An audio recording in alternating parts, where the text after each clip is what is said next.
Banglish চ্যানেলে সবাইকে স্বাগতম।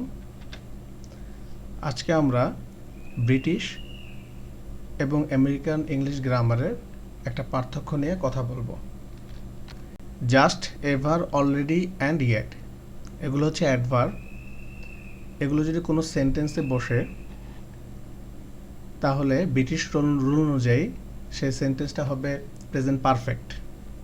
For example, have you phone her yet, এখানে ইয়েট বসেছে, সো ব্রিটিশ রুল অনুযায়ী এটা present perfect.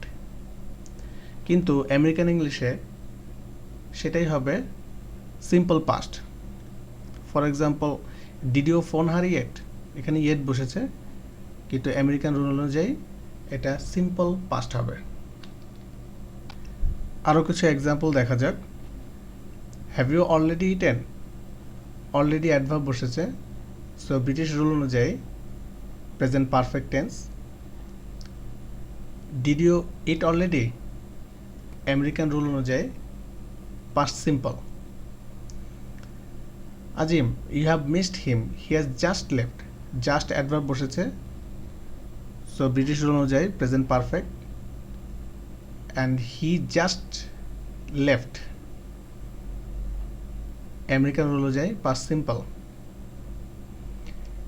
Have you ever been to Dhaka, ever adverb বসেছে, সো ব্রিটিশ রুল অনুযায়ী present perfect. Did you ever go to Dhaka, American rule অনুযায়ী simple past.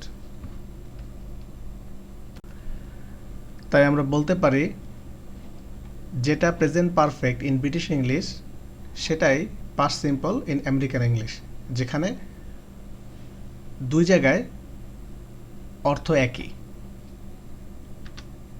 সবাইকে ধন্যবাদ।